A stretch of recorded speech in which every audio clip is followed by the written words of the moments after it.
277회 시작하겠습니다. 네, 저는 진행을 맡은 김학비 기자고요. 그리고 김선재 아나운서. 안녕하세요, 김선재입니다. 김선욱 변호사님. 안녕하세요, 김선욱입니다. 네, 그리고 정현석 변호사님은 안 오셨네요. 지금 엘리베이터에서 뭔가 있지 않을까요? 모르겠어요. 저희 단체 채팅방에 그 엘리베이터라고 말씀하신 것 같은데 거짓말 같죠? 관심 없어요.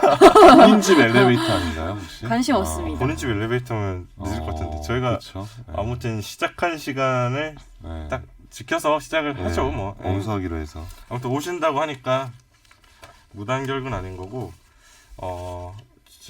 지금 제가 정신이 없어가지고 요새 네. 너무 바빠가지고 바쁘시죠? 네, 저도 지금. 뭐 재판 때문에 그러세요?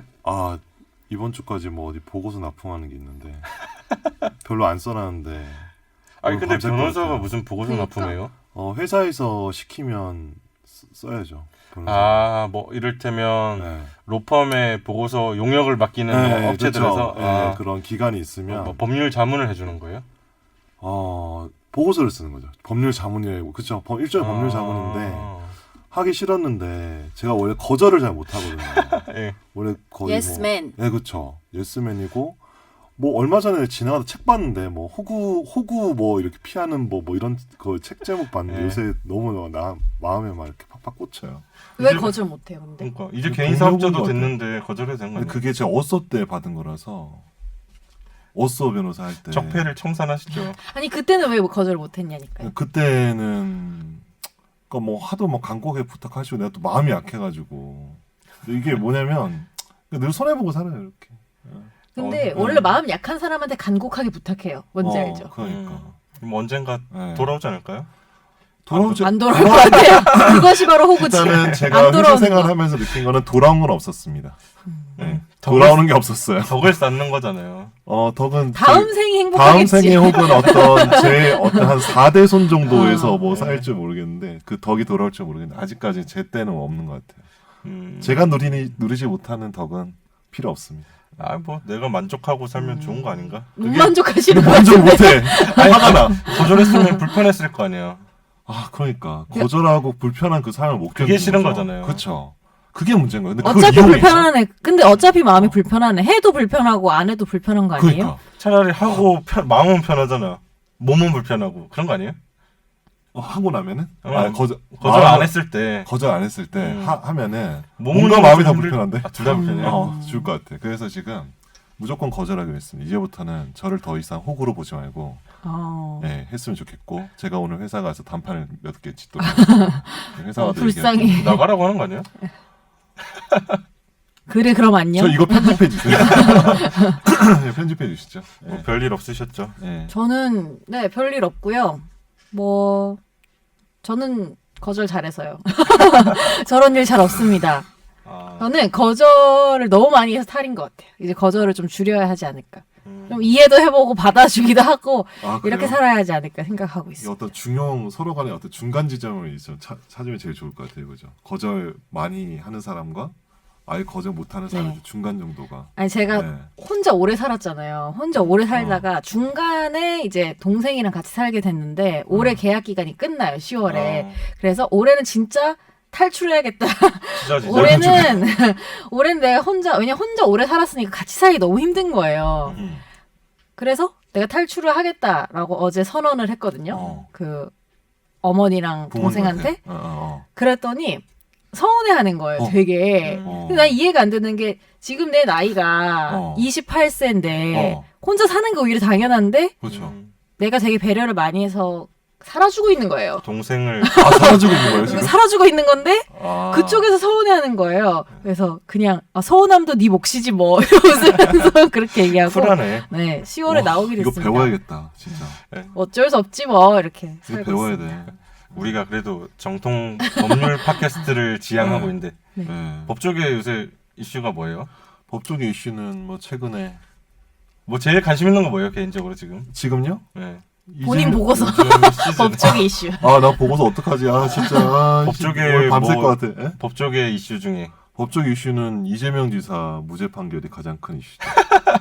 네, 오늘 방송하겠지만 네. 그거는 뭐 저희 집중탐구 네. 과정. 또 있는 것 같고 법적의 이슈는 요새 제 개인적으로는 이게 뭐 뉴스나 이런 것들 시사만 계속 나오는데 과연 AI가 얼마나 이 법률 시장에서 그러니까 법조인의 기능을 대체를 어디까지 할 수 있을 것인가 되게 궁금해요. 왜냐하면 제가 AI 관련해서 음성이랑 이 뭐지 사람 얼굴 같은 거 합성하고 변환하고 이런 것들 요새 기술들 되게 많이 개발하고 있거든요. 이렇게 그 뭐지 벤처기업 아니죠 이 스타트업에서. 네. 근데 제가 그런데 뭐 자문을 몇 개는 했는데 엄청 이제는 이게 인공지능이 생각보다 얘 정보를 학습하고 자기만의 어떤 결론을 뽑아내는 게 발달해가지고 이제 저는 이제 사람만이 오로지 사유할 수 있는 그런 특정한 것이 있다고 제가 믿었는데 그것이 이제 점점 없어지지 않을까.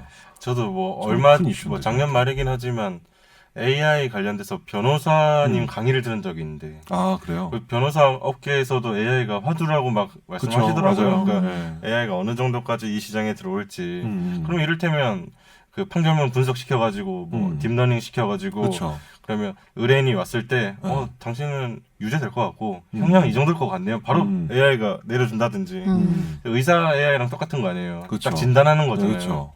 그러면 변호사가 필요 없다는 거 아닌가요? 근데 이제 그러니까 이제 그래도 변호사가 필요하다는 어떤 논리를 만들어야 되는데 그게 근데 힘든 거죠. AI가 있어서 필요 없는 게 낫지 않나요? 그냥 필요 없는 것보다는 덜 그냥 고생하지 않을까요? 갑자기 좀 슬퍼지네. AI 괜찮죠. 때문에 어쨌든 네, 뭐 그냥 우리 바로 정신승리. 청취자 사연으로 바로 가죠. 정 변호사님이 안 계신데도 점점 방송이 산으로. 네, 일단은 청취자 사연을 읽어드리겠습니다. 원래는 아버지와 같이 거주하려고 계약한 집이었는데 제가 급작스럽게 가계약 후에 직장을 옮기게 되면서 현재는 아버지 혼자서 생활하고 계십니다. 이사 후에 9개월 만에 아버지 집에서 주말을 같이 보냈는데 화장실 전신 샤워기 수도꼭지를 닫아도 물이 새는 걸 확인했습니다. 아버지께서는 화장실이 2개라서 한 곳만 멀쩡하면 괜찮다 생각하셔서 집 주인에게는 연락을 안 하셨습니다. 생각을 해보니 내년에 이사를 하려면 수리를 해야 할 것 같아서 집주인에게 연락을 해서 상황 설명을 했더니 설비 기사분을 연결해줬습니다. 기사분께서는 통으로 교체해야 한다고 말씀을 하셨고 30만 원 정도의 견적을 받은 후에 집주인께 연락을 드렸는데 저희가 금액을 부담해야 하는 것처럼 말씀하셔서 저는 아니다. 이사 온 지 1년도 안 지났고 아버지 혼자 계시는데 저희 집이 책임을 어떻게 지냐 하고 반문을 했고 집주인이 알아보고 연락을 준다고 했는데 한 달 동안 연락이 없는 상황입니다. 저도 정신이 없어서 다시 연락은 못했는데 이 경우에 전세 세입자가 수리하는 게 맞는 건가 궁금해서 사연 보냅니다.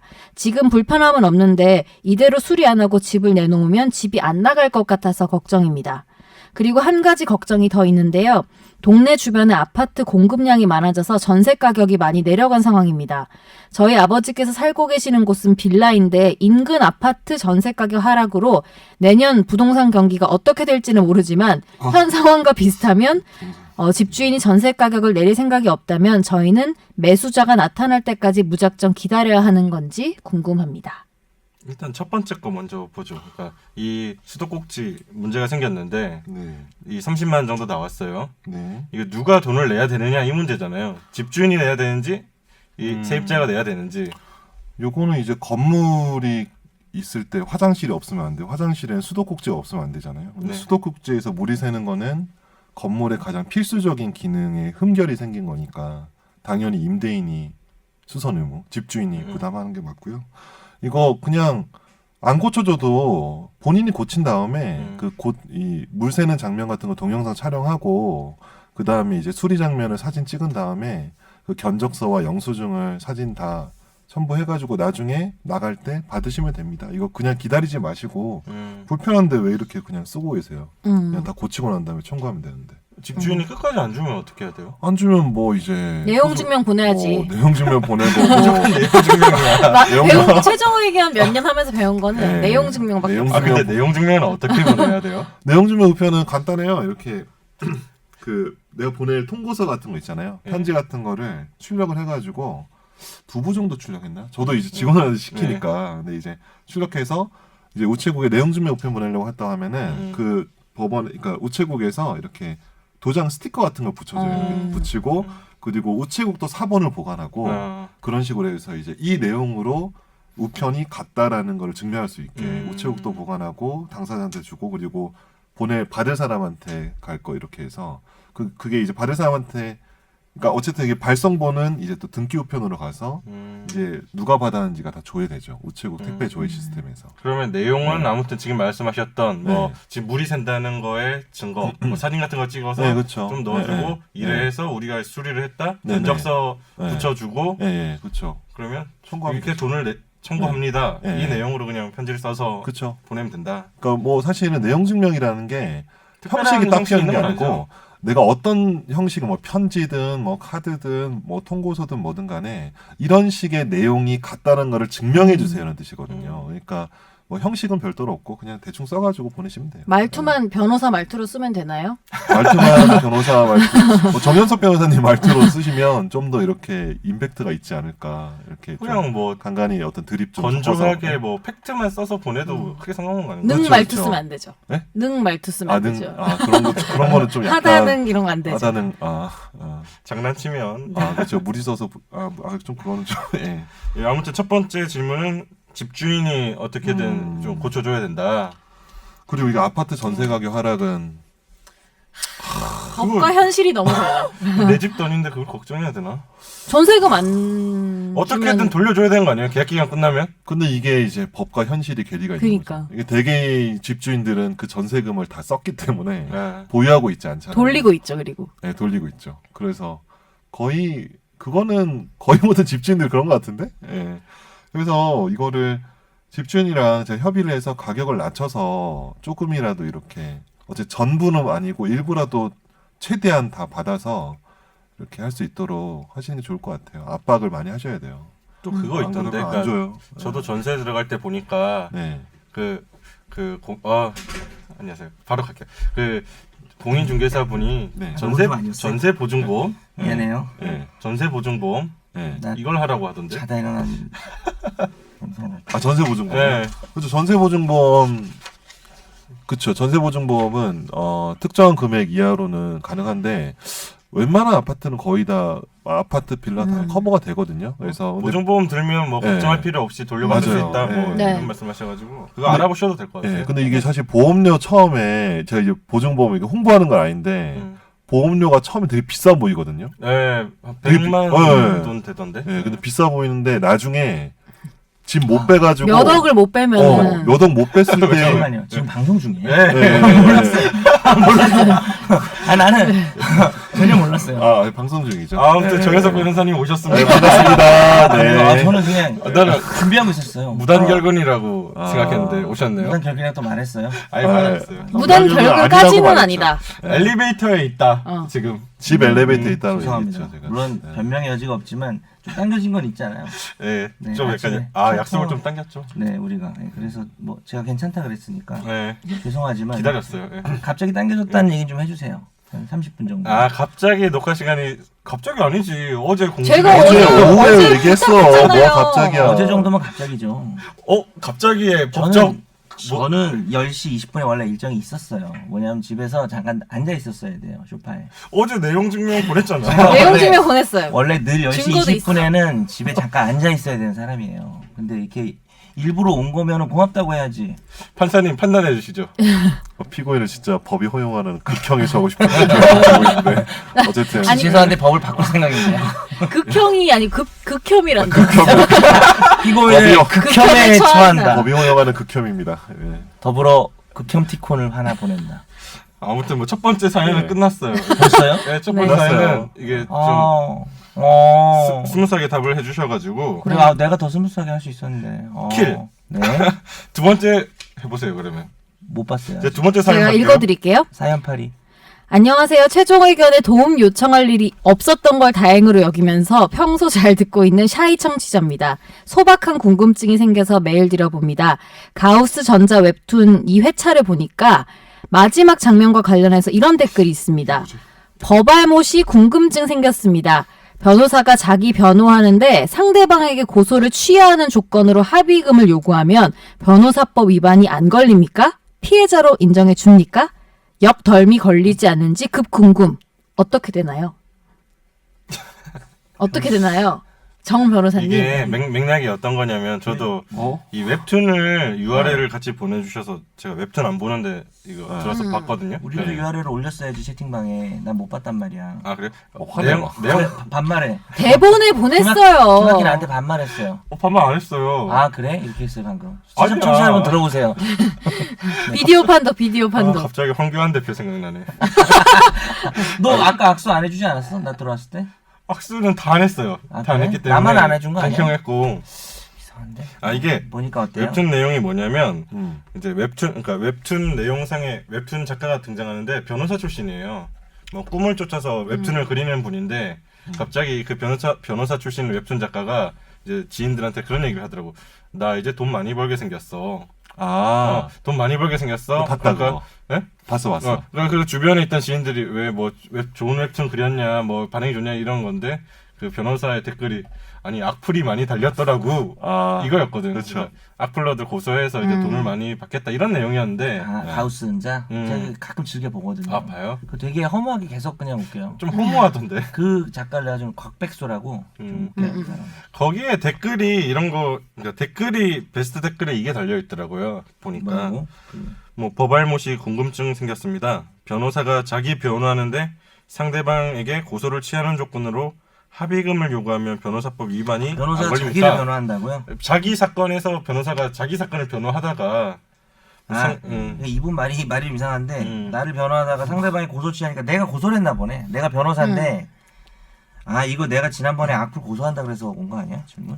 그게 아니고 그 웹툰 관련해서 댓글 그렇긴 있었어요. 아무 죄도 안 될 것 같은데. 그러니까 약간 그렇게 보면 될 것 같아요. 네. 악플이 있는데 변호사시잖아요. 그러니까 내가 고소를 일단 해. 고소를 했어. 그러니까 내가 내 건으로 고소하는 네, 거지. 내 건으로 내 사건으로 그 악플 단놈을 고소를 했어. 나 지금 고소할 사람 많아. 그래서 그 자기 사건이 있는데 그래서 고소 취하해줄게 합의금 내놔 그러면 변호사법 위반 걸리냐 안 걸리냐 이 이 문제인데. 세상 모든 사람이 하는 거잖아요. 고소 취할 테니까 합의금 내놔.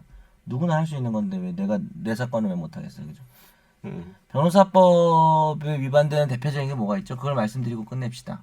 5개만. 변호사법 위반은 이제 변호사 자격이 없는 사람이 이제 어떤 그렇죠. 내가 너희 둘 중간에 합의를 봐주겠다. 그럼 이제 돈을 받는 게. 뭐 근데 이런 이제 식으로 그거보다 주고, 변호사가 걸리는 걸로 얘기하는. 변호사가 걸리는 걸로. 변호사가 지켜야 그 될 비밀을 뭐 비밀을 있고. 주거나 뭐 이렇게 그다음에 뭐 상방 모르면서 얘기 꺼낸 거 아니에요? 네. 근데 뭐 눈치 변호사가 가령 이제 법률사무소 직원이 아닌 소위 말하는 외근 사무장한테 어떤 사건 수임에 대한 대가로 브로커를 사용해서 수임료 뭐 500만 원 받으면 뭐 100만 원 떼주고 뭐 이런 식으로 하면 변호사법 위반에 그게 제일 대표적으로 많이 걸리는 거죠. 변호사가. 변호사법 위반. 네, 그렇죠. 변호사법 위반이 근데 되게 형태가 많아요. 그리고 뭐 약한 네. 위반도 있고 뭐 예를 들면 내가 이 사람이 나한테 사건을 맡겼어. 그럼 이게 좀 재밌는 게 이 사람이 나한테 저 사람한테 돈을 받았다는 김학희한테 김선욱이 와서 김학희 돈 받아달라 그래서 소송을 대리하는 거지. 김학희는 김선욱이 1억을 줘야 된다 하면서 하는데 내가 너무 변론을 잘해. 그래서 김학희가 반한 거야. 그래서 김학희가 이 사건은 뭐 당연히 안 되는데 혹시 제가 다른 사건이 있는데 그것 좀 변호사 해줄 수 있냐? 해도 될까요? 안 될까요? 안 돼. 다른 사건은 될 것 같은데? 다른 사건? 아예 다른 사건? 아예 다른 사건. 될것 김선욱이랑 같은데? 상관없는 거. 그 시기가 겹치지만 않으면 되지 않을까? 상관없나? 뭐 좀 나름 그래도 비슷한 말이네. 그러니까 그 이 사건이 끝나면 괜찮은데 이 사건 진행 중에 이걸 하게 되면 무슨 문제가 생기냐면 그래서 막 싸우고 김선욱 변호사한테 그럼 오늘 수고하셨습니다. 이제 법정 나오면서 들어가세요. 그리고 이제 일로 가는 거지. 그래가지고 얘기하고 어디 가시는데요? 이제 상대방에 좀 할 얘기가 있어가지고 그러면은 사실 이게 정들고 저 사람 이해관계 위해서 싸우는 사람이잖아요. 그래서 적이 됐을 때 좀 문제가 있다 그래서 이게 보통 진행 중일 때는 안 돼요. 고위공직자 검증 보도 이런 거 할 때 보면 고위공직자 중에 변호사 출신들이 많잖아요. 네네. 그런 문제들이 좀 걸리는 케이스들이 있더라고요. 그쵸. 그러니까 그쵸. 뭐 방금 말씀하셨던 케이스라든지 아니면 자기가 어떤 다른 공직에 있을 때 알게 된 사건을 뭐 수임을 한다든지 뭐 네네네. 뭐 그런 그렇죠. 그런 게 있죠. 그리고 이것도 되게 유명한 중요한 상식일 수 있는데 법무법인이라는 말 들어보셨잖아요, 당연히 로펌. 근데 그냥 뭐 변호사들 있는 곳이만 생각하는데 예를 들어 김앤장은 법무법인이 아니에요. 그러게요. 예. 법률사무소예요. 법률사무소 보통 좀 작은 데인데 너무 크네. 너무 큰 법률사무소죠.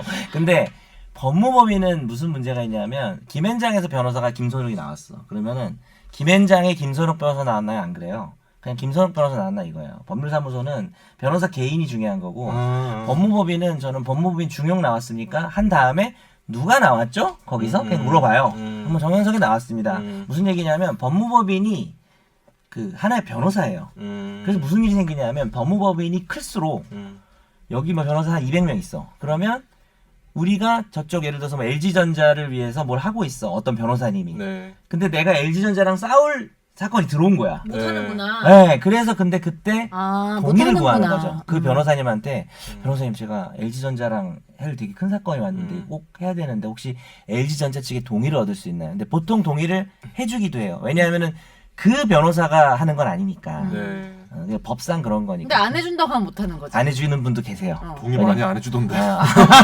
너 많이 민법인 거 아니야? 아 그러면 여기서 궁금증은요. 그러니까 동의를 안 해주면 이제 기분 나쁘다 이거지. 왜 너희 법무법인에서 우리랑 하냐라고. 김현장은 왜 법률사무소를 하는 거죠? 다 하려고 하는 여러 건가요? 가지 썰이 있죠. 그러니까 그 질문과 반대로 네. 법무법인을 하는 이유가 또 있을 거 아니에요. 그렇죠. 어떻게 생각하시나요? 저 그런 거 잘 몰라요.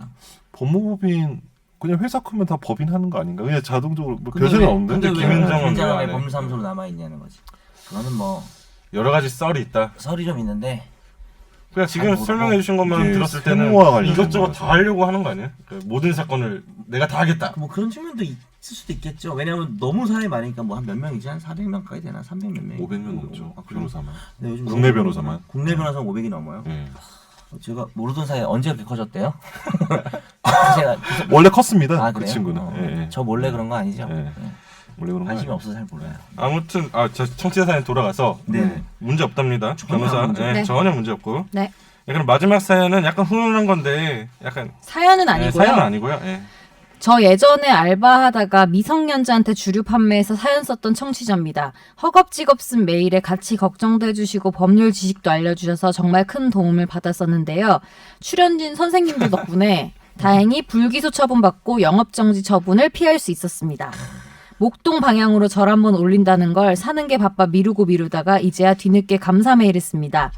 자기 생각을 말하는 게 너무 어려운 요즘인데 민감한 쟁점 사안에 항상 조심히 그러면서도 솔직하게 각자의 의견을 말씀해 주셔서 재미있게 듣고 있습니다.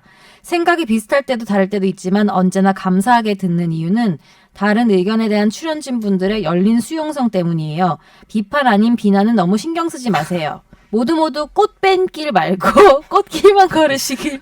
마지막 멘트 네. 웃기네요. 네. 그때 찐 청취자가 방구석에서 응원하신대요. 그때 그분 이거 그 입에 그 주먹 넣고 울던 그분 아니에요? 기억력 좋네. 진짜? 네. 아 우리가 지금 실력이 현재- 좋다고 아. 했던 지금 뭐 하면서 이렇게 그분 뭐, 같다. 예. 이렇게 하면서 글 쓰고 있다. 이 사연은 기억나요. 그래서 네, 저희가 그때 김선욱 변호사가 주로 상담을 잘 해주셨던 것 같은데 맞죠? 예, 그래서 기억이 나요. 사건을 또 이런 사건을 하셨다고. 이런 사건 뭐. 그죠. 예. 그래도 어쨌든 우리 뭐 수용성이라고 꽃 뺀 길 얘기했잖아요. 말고 꽃길만 걸으래요. 수용성 비타민. 여기 되게 김선재 아나운서님이 정현수 변호사님 되게 쳐다보고 계속 얘기하는 꽃길 걷고 뺑기를 꽃길 걷지 말고. 걸으세요. 예. 뱀에 물려라. 가라.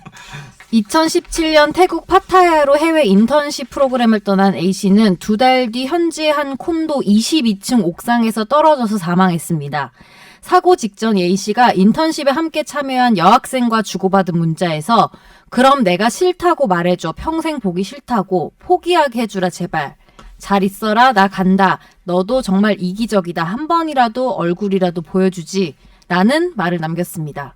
2017년 11월에 손해 사정업체가 작성한 현장 사진 자료에 따르면 A씨는 새벽 1시 반경에 옥상으로 올라가서 휴대전화를 바닥에 두고 128cm 높이의 난간에서 슬리퍼를 신은 채 추락한 것으로 보고가 됐습니다.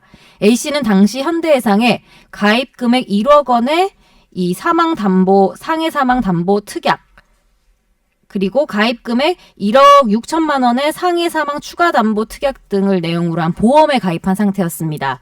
A씨의 어머니는 아들이 기분 전환을 위해 콘도 옥상에 갔다가 실수로 추락해서 사망한 사고일 뿐 고의에 의한 것이 아니기 때문에 보험금을 지급하라면서 현대해상을 상대로 소송을 냈고 현대해상 측은 자살한 것으로 보이기 때문에 그렇게 보기 어렵다고 맞섰습니다. 그리고 서울중앙지법은 어머니가 현대해상을 상대로 낸 이 보험금 청구 소송에서 현대해상이 어머니에게 2억 7천만 원을 지급하라면서 원고 승소로 판결했습니다. 제가 이거 판결을 고른 이유는 원래 사실 정 변호사님이 골라주셔야 되는데 잘 골라. 안 골라주셔가지고 제가 할 수 없이 개입이 했습니다. 근데 네. 그냥 흔히 하는 생각이 자살하면 안 된다. 보험금 안 준다. 그래서 우리가 왜 그런 사고 같은 것도 위장하잖아요. 그치. 보험금 받으려고. 네. 그냥 그렇게 생각했는데 왜 이거는 안 되는지 아. 의문인데. 자살로 단정할 수 없다는 게 핵심 아니에요? 그렇죠. 그러니까 원래 보험 사고는 그러니까 내가 이제 길 가다가 내가 우연히 다쳤어. 근데 나의 의지가 개입이 안 됐잖아요. 내가 교통사고에 뭐 당했다거나 아니면 내가 길 가다 넘어졌다거나 아니면 발 헛디뎌서 걔네들 굴렀다거나 그건 나의 의지가 아니잖아요. 몸개그. 네. 그죠. 몸개그 하다가 다치면은 그건 고의가 약간 좀 개입이 될 수도 있는데 어쨌든. 근데 이제 보험 사고는 결국은 우연성이라는 게 가장 핵심이거든요. 나의 어떤 의지가 개입되지 않아. 그러면 우연성이 없는 고의적인 거는 보험 사고가 아니고 보험금을 안 줘야 되죠. 왜냐하면 그렇게 되면은 다 줘야 되니까. 그렇죠. 보험금을 노리고 어떤 고의적인 사고를 연출을 하니까 우리 통상 보는 뭐 자동차 그 뭐지 보험 사기 사건이나 이런 거 보면 이것도 마찬가지예요. 그래서 자살도 보험 사고를 인정을 안 하고 돈을 안 주거든요. 그런데 이게 이러한 사정만으로는 자살로 볼 수 없다는 거예요. 그렇죠. 예. 근데 그게 되게 어려운 것 같아요. 제가 사실은 보험회사 입장에서 소송을 많이 하거든요. 그래서 이제 유족들한테는 이제 나쁜 놈이죠. 그러니까 저는 이제 무조건 준다 이런 그렇죠. 입장이시구나. 보험회사 입장에서 이분은 그 전에 뭐 우울증도 뭐 겪고 있었고 충분히 뭐 자살을 할 만한 그리고 뭐 그 전에 있구나 보험회사. 예, 그렇죠. 뭐 있었죠. 물론 사실 저 원고 쪽도 해봤어요. 원고 쪽도 해보고 뭐 피고 쪽도 해봤는데 이제 그러니까 한마디로 이제 이 사람이 그런 자살을 할 수밖에 없었던 사정이라는 걸 막 계속 보험회사는 말을 하죠. 어떤 뭐 그 전에 보낸 메시지나 뭐 유서의 존재나 뭐 그전 뭐 되게 심약했다거나 아니면 의무 기록 같은 거 보면은 뭐 우울증으로 치료를 받은 적이 있다거나 뭐 그런 그런 것들을 내는데 그것만으로는 근데 이제 이 판결에서는 아니 그것만으로 잘 있어라 나 간다라는 게 그게 자살을 암시하는 건 아니라는 거죠. 그리고 여기서 보면은 뭐 그 전에 뭐 국토종주도 하고 트레킹이나 도전적인 것도 했는데 평소에 한마디로 그런 뭐 여자 인턴과의 어떤 그런 어떤 뭐라고 해야 되지 뭐 시련 같은 어떤 그런 것 때문에 자살을 했다고 단정할 수 없다는 거죠. 그러니까 이거는 우연히 그래서 정말 자기 자의로 자살한 게 아니고 그렇죠. 어떤 우연한 사고에 의해서 떨어졌을 가능성도 충분히 있기 때문에 이거는 보험 사고라고 볼 수 있다. 돈을 줘야 된다. 보험금을 이제 지급하기 싫으면 보험회사가 자살이라는 걸 입증을 명확하게 하는 얘기고 아까 선재 말한 것처럼 만약에 이제 고의로 위장하는 사람이면 오히려 이런 문제는 안 벌였겠죠. 오히려 뭐 진짜 사고처럼 보이는 정황들을 일부러 인위적으로 만들었을 텐데 뭐 특별히 그런 건 없고 사실 헤어졌을 때 이 정도 문자는 가능하죠. 그죠? 잘 있어라 나 간다. 너 정말 이기적이다. 이게 뭐 이별의 의미일 수도 있으니까. 우리가 그렇죠. 봐도 자살의 의미로 이거를 다 단정할 그렇죠. 수는 없겠죠. 지금 사고인지 자살인지 불확실하니까 네. 그러니까. 그거는 판결이 맞는 것 같아요. 그러니까 이것만으로는 자살로 볼 수 없다.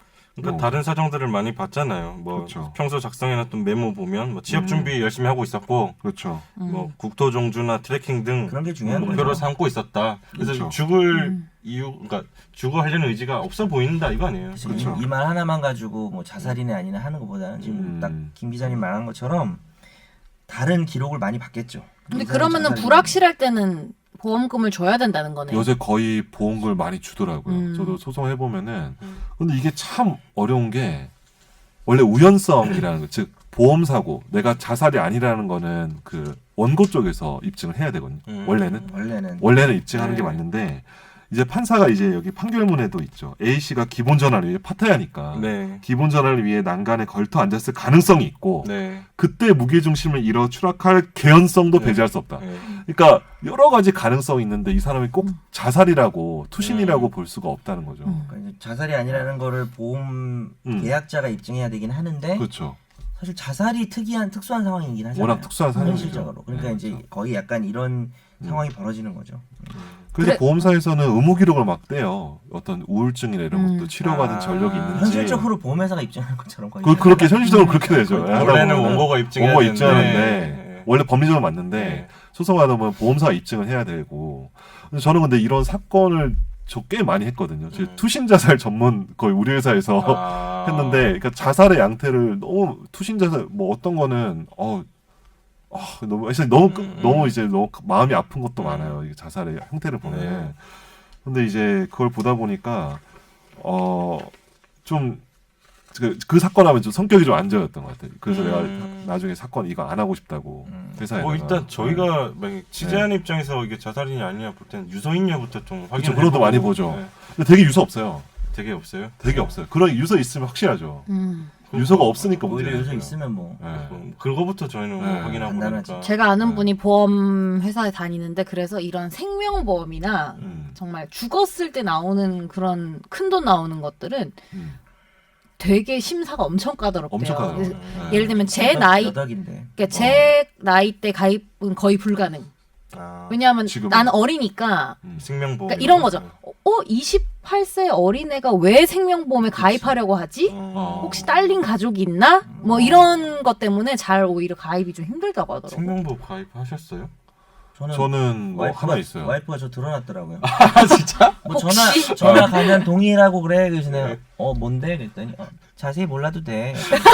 피보험자의 동의를 받아야 되니까. 김 변호사님은요? 저는 뭐 제가 자의를 하나 들었어요. 큰 금액은 아닌데.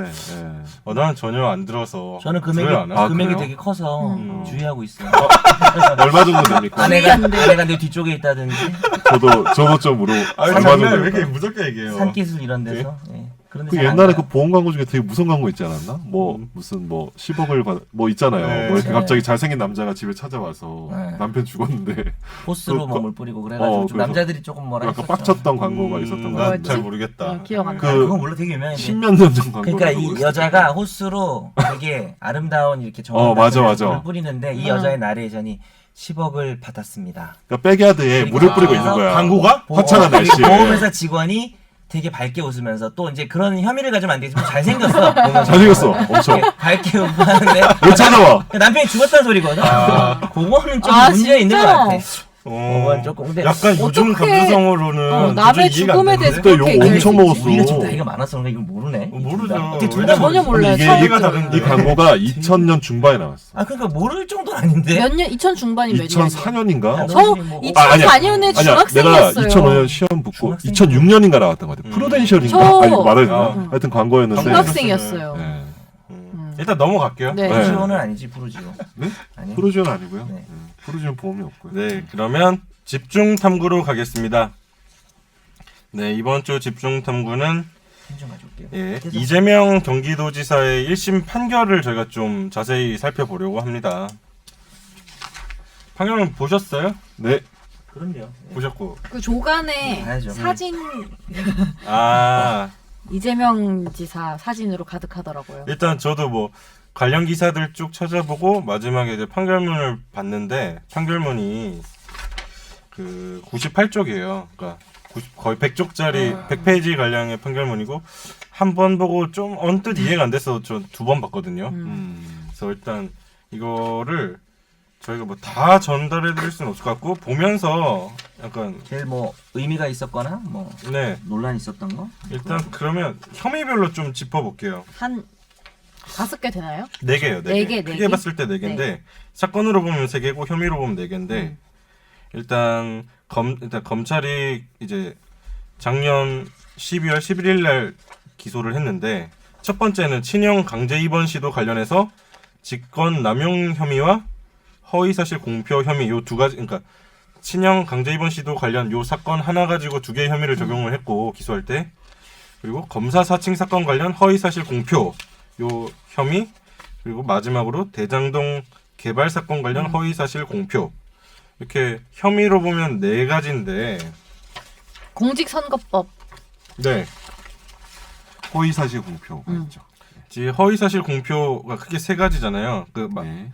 거기는 다 공직선거법 위반이고 저희 첫 번째는 친형 강제 입원 시도 관련해서는 직권남용. 직권남용과 그 공직선거법상의 허위 사실 공표 크게 보면 그거예요. 그러니까 뭐 쉽게 혐의를 설명을 하자면 이재명 지금 현 경기도지사가 성남시장 할 때 친형 강제 입원 시도 관련해서 직권을 남용했다는 크게 보면 직권을 남용했다는 혐의가 하나 있는 거고 돌아와서 이제 2018년 5월에 경기도지사 선거가 있었잖아요. 이제 이번에 경기도지사가 이제 당선될 때 그 선거 과정에서 합동 설명이라든지 합동 토론 이런 거 많이 하는데 그 선거 과정에서 허위 사실을 공표했다는 크게 세 가지의 허위 사실을 공표했다는 네. 그 혐의가 있습니다. 크게 보면 그렇게 그렇죠. 두 개로 나눌 수 있을 거예요. 예. 그렇죠. 저는 경기도민입니다. 나도 경기도민이에요. 지금 부천으로 그렇네. 살았으니까. 예. 제 도지사네요. 그렇죠. 아무튼 예. 그렇게 봤을 때 이 판결문을 보니까 아무튼 친형 강제 입원 시도 관련된 이 사건에서 그 아까 말씀드렸듯이 직권남용 혐의와 선거운동 과정에서 허위 사실을 공표했다는 두 가지 혐의가 걸려 있잖아요. 그러니까 이 사실에 대한 분량이 거의 절반 정도 돼요. 절반 넘는 것 같아요. 그렇죠. 가장 많은 부분을 차지하는데 결론부터 말씀을 드리면 이 1심 재판부는 이 네 가지 혐의에 대해서 다 무죄 판단을 했어요. 일단 무죄. 다 모든 무죄 판단, 예, 혐의. 모든 혐의에 대해서 무죄 판단을 했고 얼마나 좋았을까. 진짜 좋았겠다. 아니 뭐 긴장을 했겠죠. 예. 그랬을 때 제가 이 판결문을 보고 대충 원고를 준비했지만 좀 이해 안 되는 부분도 사실 있긴 하거든요.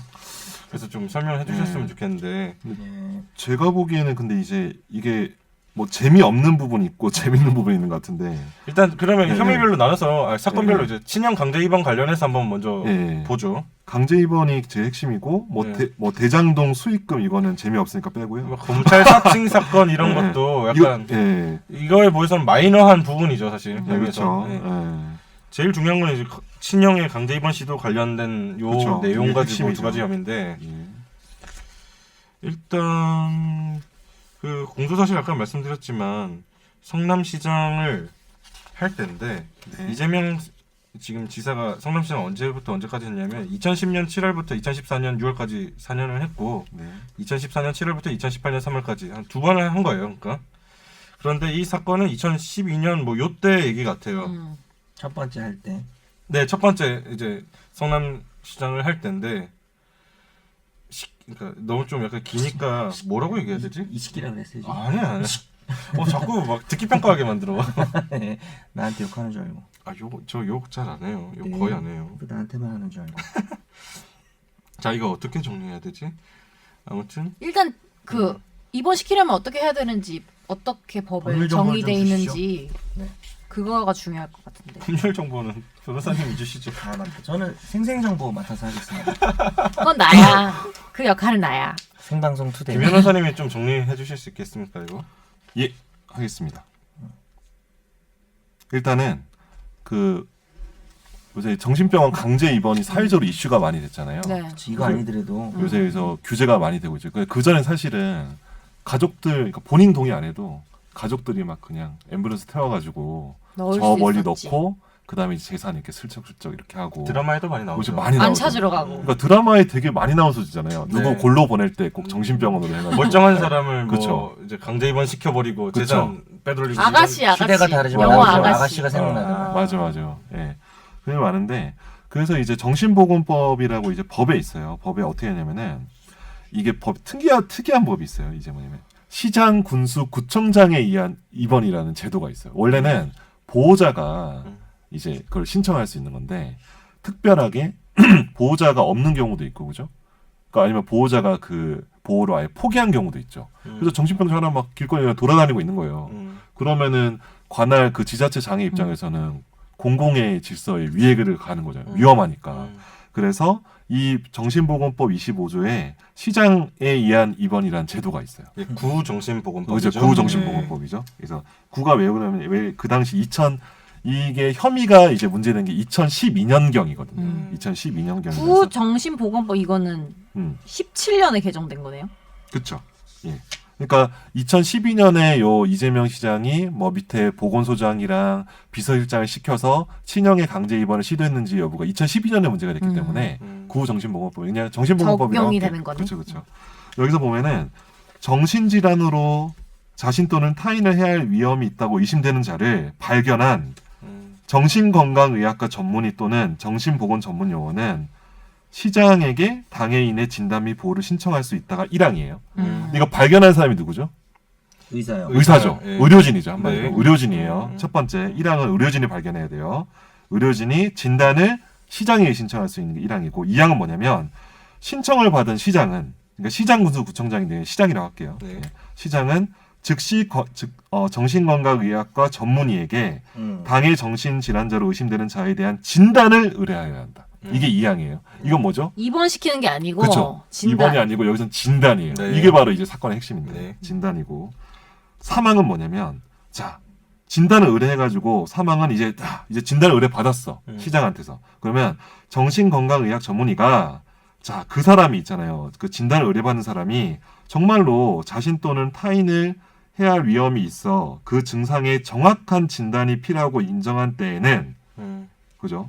그래서 인정을 했어. 예. 진단을 의뢰해가지고 보니까 시장님 이 사람 진짜 좀 위험할 네, 것 같은데 여기서 문제가 정확한 있습니다. 진단이 필요할 것 같습니다 하면은 그때 시장이 장애인을 그 사람을 국가가 설치 또는 운영하는 정신의료기관 또는 종합병원에 2주 이내의 기간을 정하여 입원하게 할 수 있다. 그렇게 되는 거죠. 여기서 2번이 나오는구나. 여기서 입원이 입원. 나오는 거죠. 그러니까 1항은 발견이죠. 네. 발견과 발견 신청, 예, 예. 의뢰 판정, 그쵸. 입원 예, 이렇게 그쵸. 되는데 문제는 발견은 의사가 의사가 되는 해야 거예요. 되죠. 예. 근데 발견을 의사가 하는 거고 모든 시작을 이제 정신건강의학과 전문의가 그렇죠. 의료진이 해야 되는 거죠. 그러니까 이제 시장이 뭐 이렇게 길 가는 사람 보고 자기 판단에 저 쌤 좀 이상한데? 해가지고 시작할 수는 없는 그렇죠. 거네요. 시스템은. 그러니까 그 사람이 친형이든 사촌형이든 아는 뭐 동네 형이든 자기가 진단을 그러니까 시작을 할 수는 없는 거죠. 그죠. 시작할 수 없는 거죠. 네. 발견을 시작할 수 없는 거죠. 그 구조에서 묻을 이제 수는 있잖아요. 자기가 보고 이제 정신과 전문의한테 신고를 할 수 찌를 수는 있겠지. 있겠죠. 찌르고 이제 한번 봐라. 봐달라. 그러면 뭐 문제를 피할 수는 있겠네요. 그렇게 그렇죠, 하면. 그렇죠. 네. 예, 예. 그 사람이 신청하는 걸로 하게 하면 되니까. 그렇죠. 이 설명하셨던 구정신보건법 제25조 시장 등에 의한 입원 네. 이거는 아무튼 저는 필요하다고 생각하고 이해는 돼요. 그러니까 이해는 공공질서 되죠. 때문에 네. 지자체장이 하는 게 제일 뭐 합리적일 수 뭐 있죠. 자기 또는 다른 사람 해할 수 있는 사람에 대해서 네. 이렇게 하는 거니까. 그렇죠. 뭐 이걸 뭐 경찰서장이 하기 좀 이상하고. 그렇죠. 시장이 네, 해야죠. 네. 예.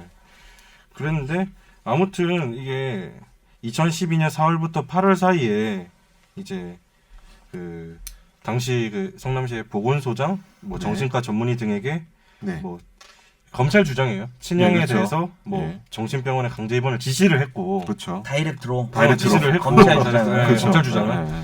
그래서 보건소장한테 강제 입원을 위한 문건을 작성하라고 시켰고, 그렇죠. 뭐 공문 기한 등 그래서 의무 없는 일을 하게 해서 직권남용이다 이게 검찰 주장인데, 그렇죠. 근데 법원의 판단은 네, 그렇죠. 네. 이제 법원의 판단을 돌아오면 이렇게 재판 판결문 이렇게 설명하고 있어요. 그러니까 이제 이재명 시장이 친형에 대해서 방금 말했던 구정신보건법 25조의 절차를 진행하게 된 경위와 그에 대한 평가. 첫 번째, 친형의 정신질환이 의심되는 점. 그렇죠. 여러 가지 사정을 보니까 그거는 맞다는 거죠. 정신질환은 의심된다. 아닌 사람을 넣은 건 아니라는 적어도 얘기죠. 의심은 될 만했다. 의심된다. 여러 가지 정황들이 나와요. 이 시스템에 들어갈 만한 자격 요건이 있다. 친형이 그렇죠. 예, 네, 그렇죠. 진단을 한 건 아니지만 네, 요건이. 있다. 그리고 공소사실 이후의 사정이라고 설명을 하고 있는데 뭐 진단서나 의료 기록을 보면 아무튼 친형이 뭐 우울증이 있었던 것 같다. 뭐 자살 시도를 했다 등등등 여러 조증 증상이 반복되다 뭐 이런 내용들이 발견된다. 네. 네. 세 번째 보면 뭐 가족력 및 친형에 대한 모친과 형제 자매들의 치료를 진술이 권유하기 위한 있죠. 노력에 있었다. 있다는 거고 네 번째 이제 이재명 시장이 이 정신보건법 제25조 절차 진행에 관한 평가가 있는데 재판부는 이렇게 평가를 하고 있어요. 물론 이 친형이 정신질환으로 자신 또는 타인을 해할 위험이 있다고 의심되는 사람에 정확히 들어맞지 않고 이 친형이 정신질환자의 의심을 받는 것에 대해서 뭐 그 친형의 처나 성년의 자녀가 이를 받아들이지 않고 있는 마당에 이재명 시장이 굳이 소속 공무원들을 동원해 친형을 뭐 그 정신보건법 규정에 따른 입원 절차를 다소 무리하게 진행하고자 한 행위가 사회적으로 논란이 되고 일정 부분 비난을 받을 소지는 있다고 할 것이지만 그것 때문에 피고인의 절차 관여 행위를 직권남용 권리행사 방해의 구성 요건에 해당한다고 쉽게 단정하여서는 안 된다고 할 것이다. 저 이걸 봤을 때 처음에 첫 느낌이 뭐야 이게 처음에 뭐 이렇게 잘못됐다는 건가? 잘못 안 됐다는 건가? 지금 이게 판결문을 읽은 거죠. 예, 판결문을 읽은 겁니다. 예. 결국 도덕적으로 비난받을 소지는 뭐 있을 소지는 수 있어도 그쵸. 그렇죠. 법적으로는 네. 애매하다. 네. 애매한 게 아니라 법적으로 없다는 뭐 거네. 유죄 이 죄는 아니다. 네, 법적으로는 아니다. 권리 강요죄. 네. 그리고 뭐 다른 죄가 뭐 특별히 그러니까 법원은 기소된 범죄만 보는 거니까. 근데 뭐 다른 범죄도 사실 뭐 딱히 떠오를 수는 없는데 뭐 강요죄? 이게 뭐 사실 직권남용하는 게 이게 강요의 하나의 형태긴 한데. 네, 그렇죠. 그러니까 여러 설명이 상당히 긴데 아까 말씀드렸을 판결문이 100쪽 가까이 되기 때문에 그 중에 이제 저희가 이제 좀 약간 핵심적인 부분이라고 되는 부분을 인용한 건데 아무튼 이게 뭐 비난받을 소지는 있다고 할 것이지만 직권남용 구속 요건에 해당한다고 뭐 단정할 수 없다는 게 재판부 판단인 것 같아요. 예. 그리고 이어서 그런 얘기를 하죠. 그 정신과 전문의에 의한 그 진단 없는 그런 입원이 불법적인 입원인데 사실은 이 지금 말했던 그 아까 김선욱 변호사 설명했던 입원 절차가 이거 뭐 대면 진단 없이도 가능한 거 아니냐? 라는 이런 판단을 했잖아요 이재명 시장이. 네. 근데 그렇게 판단한 부분이 구정신보건법에 따른 입원 집행행위 자체를 위법한 것으로 볼 수는 있다라는 말을 했어요 사실은. 그거를 위법하다고 볼 수 있지만 다른 모두 절차까지 모두 위법 부당한 어떤 목적이 있는 건 아니지 않냐. 그거를 뭐 요런 또 애매한 말이 있었습니다 판결문에. 그죠? 무죄는 무죄인데 약간 뭐가 좀 여운이 남는 표현들이 있었던 건 그 사실이에요. 판결문을 보면서 제가 처음에 잘 이해가 안 됐다고 말씀드렸던 게 이런 부분인데 약간 여지는 있지만 아니다 이런 식으로 자꾸 설명을 하더라고요. 근데 판단은 나누는 건 맞는 것 같아요. 그러니까 이게 뭐 이 판결을 내가 지지해서가 아니라 네. 판단은 그러니까 범죄인가? 범죄가 아닌 나쁜 행위도 많잖아요. 그래서 이재명 시장이 이렇게 한 부분에 대해서는 분명히 부적절하다고 말을 하는 것 같아요. 그러니까 욕은 할 수 있지만 죄는 근데 아니다 이런 거죠. 사실 또 욕을 막 하지는 않았어. 뭐라 그랬냐면 다소 무리하게 진행해서 사회적 논란이 되고 일정 부분 비난받을 소지는 있다. 약간 되게 조금 그러니까 욕을 먹은 것도 욕을 받을 예, 여지가 소지가 있다. 그러니까 판결문이 뭐 도덕적으로 반성해야 된다. 뭐 이렇게 말한 건 아니에요. 그런 건 그것도 아닌 아닌데 거죠. 네. 소지는 있는데 어쨌든 우리는 유무죄 판단을 하는데 법리상 유죄는 아니다. 약간 이렇게 얘기한 것 같아요. 그렇죠. 결론을 보면 아무튼 이 부분 공소 사실은 범죄의 증명이 없는 경우에 해당한다. 무죄를 선고한다. 네. 뭐 첫 번째 친형 강제 입원 관련해서는 뭐 이 정도인 것 같은데 네. 뭐 어떻게 보셨어요? 근데 저는 애초에 궁금한 게 이 구정신보건법 제 25조를 적용받아서 입원이 된 사례들이 얼만큼 있는지가 사실은 실제로? 그것도 좀 궁금하긴 하더라고요. 그러니까 그게 되게 많으면은 뭐 모르겠는데 정말 흔히 있을 수 있는 흔히 일이면 있을 수 있는 일이면 모르겠는데 한 번도 없었어.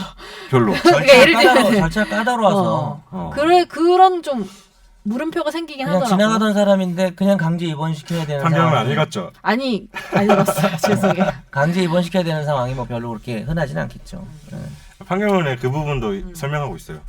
그러니까 드물다고 25조에 적용하는 게 드물긴 하지만 이런 내용이 판결문에 써놨더라고요. 그러니까 사실 무죄인데 전체적으로 종합하면 판결을 보면 하여튼 또 이재명 시장에 대한 그 좋은 이야기는 많지는 않은 것 같고 조금 이제 문제가 좀 있다 뭐 이렇긴 하다.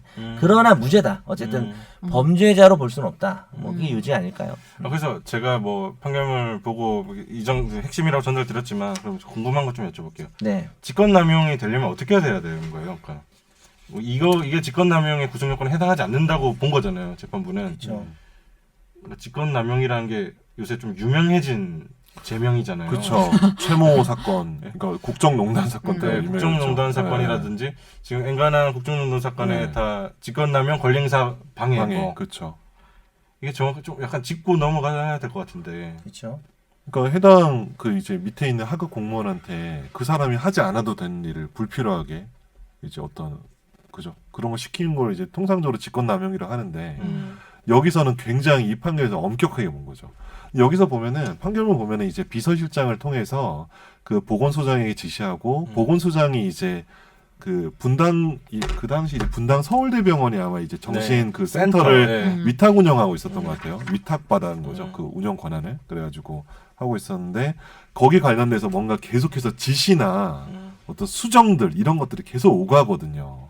근데 이제 그런 것들을 재판부는 뭐 제가 보기엔 이거 말이 좀 되게 어려운데 제가 봐도 이게 무슨 말일까 싶었는데 일단은 이렇게 말하고 싶었던 것 같아요. 재판부는 뭐냐면 아니 어쨌든 이게 법에 없는 제도가 아니고 어쨌든 친형 자체가 또 이상한 애고 그 과정에서 시장이 다소 이제 어쨌든 위험한 사람이니까 그 과정에서 어떤 후견인적 지위에서 좀 이렇게 좀 지시도 하고 무리는 했을 수 있지만 무리는 했을 수 있을지언정 그것이 어떤 굉장히 어떤 불법적인 목적을 가지고 그 공무원으로 하여금 공무원 절대 못합니다 뭐 이런 식의 그런 거는 아니었다라고 보는 것 같은데 이 공소사실을 보면은 검찰의 공소사실은 자기들도 이제 결국 참고인 진술 다 모아서 공소사실 만든 거잖아요.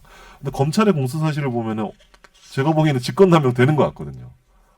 예. 고소사실 그러니까 거기 나와 있는 참고인들의 진술이나 이런 게 다 팩트라면, 팩트라면은 약간 그런 생각도 들어요. 비슷한 얘기인지 모르겠는데 과정이냐 결과냐? 그러니까 이 시스템을 정확하게 적법하게 정말 이게 동기, 그러니까 또 친형에 대한 어떤 개인적인 가족사, 뭐 그 목적 이런 그다음에 이게 적법하게 정말 수순에 맞게 진행되는지로 봤을 때는 상당히 의심스러운 거죠. 뭐 하필 자기 친형을 그리고 자기가 본인에 대한 어떤 나쁜 어떤 악플이나 이런 거 되게 골치 아픈 상황에서 이런 상황을 좀 이렇게 약간 뭐 바로 그냥 직접 얘기를 해가지고 처리한 부분을 과정 쪽에 관심을 둔다면은 직권남용죄가 될 수도 있지 않나 저도 그렇게 생각해요. 근데 저는 근데 지난번에도 저 뒷얘기 안 하면 안 돼요. 직권남용죄 되는 걸로 끝나면 안 되세요. 네. 난리 어떻게 얘기해도 난리가 살려고? 나요. 뒷얘기는 좀 합시다. 그래서 그런데 그 저 행간을 읽긴 지금 내가 지금 했어요. 과정만 얘기했거든. 네. 이제 결과를 얘기해야 돼. 죄송해요. 기다릴게요. 근데 결국 이 형이라는 사람이 어떤 과정을 거치든 이런 식으로 되는 것이 그렇게 부적절한 사람이 아니다. 이 사람을 놓고 보니 뭐 정상적인 절차로 진행을 해서 지나가다 우연히 의사가 발견해서 이렇게 됐으면은 강제 입원될 만한 충분한 사람이다. 그러니까 제 얘기가 뭔지 알겠죠. 그러니까 네, 지금 무슨 의미신지 알 것 결과에 같아요. 있어서 입원 당해야 할 사람이 입원 당한 거기 때문에 과정이나 순서나 그게 좀 부적절하고 이런 동기가 좀 의심스러운 부분이 있지만 물론 이제 판사가 동기가 의심스럽다 말하진 않았어요. 근데 이제 그런 부분이 있더라도 결론에 있어서는 뭐 그럴 수 있는 문제 말이냐. 없다. 네. 잠깐 저도 어떤 말을 하고 싶냐면 판결문을 볼 때 한 줄 한 줄 무슨 의미일까 이렇게 그런 데만 집중해서 봤는데 방금 김 변호사님이 말씀하신 거 들으니까 재판부 심증을 생각해 보니까 네. 재판부는 어떤 그림을 네. 그리고 있을까. 네. 그러니까 뭐 약간 과정에서 문제가 있을 수 있겠다. 뭐 있어 보이지만 친형이 약간 논거가 있잖아요. 정신증이 있다. 정신증이 있다. 일부 네. 첫 번째 이제 네. 든 논거가 친형이 뭐 그 뭐라고 정신질환이 의심된다. 그렇죠. 그리고 약 여러 먹었다. 가족들이 뭐라 한다. 큰 이상한 말 그림을 한다. 봤을 땐 재판부에서는 이거는 갈 사람이 갔다.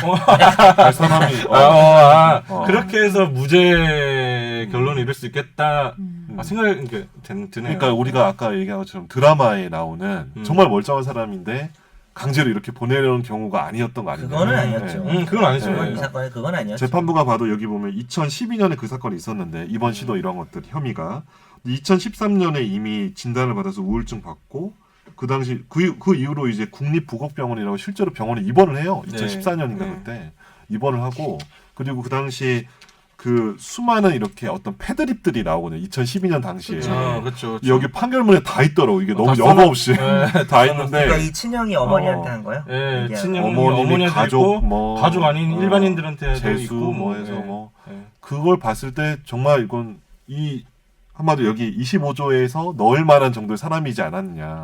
물론 이게 하필이면 또 이재명 시장의 형이었다는 게 좀 약간 그렇게 하지만 이재명 시장이 형이 아니고 다른 사람이었다고 만약 예를 가정을 해봐요. 이분이 하면은 이재명 시장은 다른 사람인데 좀 약간 무리하게 했어. 진짜 위험해. 내가 아는 동네 형인데 좀 약간 이상하게 됐네. 이렇게 해가지고 했다고 하면은 법원에서 이거를 그러니까 검찰에서 기소를 했을까? 약간 이런 식으로 좀 본 것 같기도 해요. 네. 그러니까 검찰 분위기는 어때요?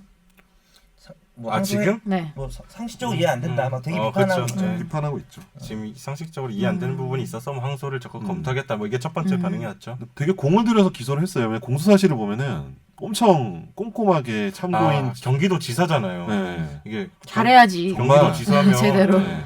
그 당시 비서실장, 자신 보건소장 자신 없으면 네. 진짜 욕먹죠. 근데 저는 궁금한 게 욕먹고 있죠. 네. 일부 어떤 네, 이재명 그렇죠. 또 네. 지지하는 분들한테 지난번에 또 뭐 직권 남용할 때 나왔었지만 직권 남용이라는 게 사실 만약에 이루어졌다면은 직권을 남용을 한 거잖아요. 그러면은 그렇죠. 사실 내가 뭐만 해도 밑에서 알아서 쫙쫙쫙쫙쫙 이렇게 하는 거잖아요. 사실 내가 네. 윗사람이면은.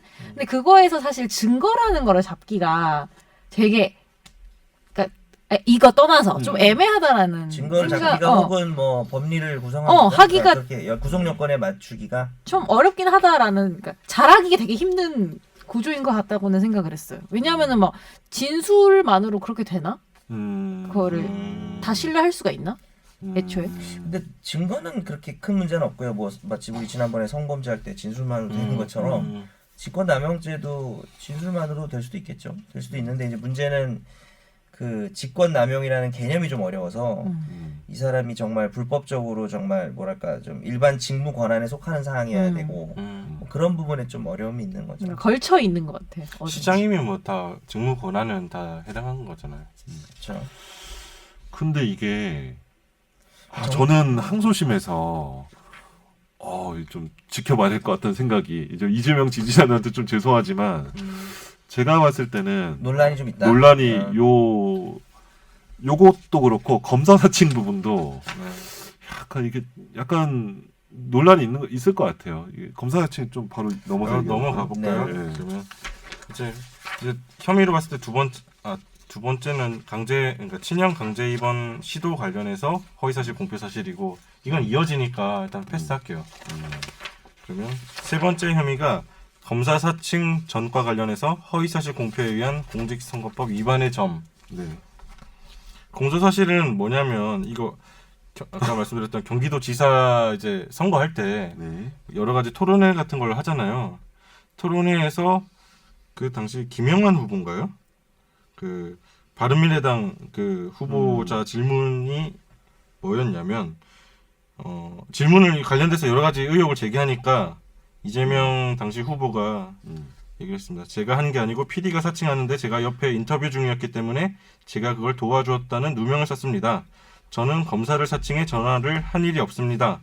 뭐 이런 얘기를 하는데 이게 무슨 얘기냐면 2002년도에 이제 KBS 추적 60분에서 무슨 무슨 파크뷰 특혜 분양 사건이라고 취재를 하는 과정에서 PD가 이제 이재명 변호사 사무실에서 이제 있었던 일인 거예요. 그렇죠. 그러니까 PD가 아무튼 확인된 팩트는 그 사무실에서 당시 성남시장한테 전화를 걸었고 네. 이제 거기 이 사건을 수사하는 검사를 사칭했고 네. 그래서 조사하듯이 인터뷰를 한 거죠. 전화 인터뷰를. 그렇죠. 근데 끝까지 이제 검사인 줄 알고 대답을 한 거죠. 그 시장은. 당시 시장은. 그렇죠.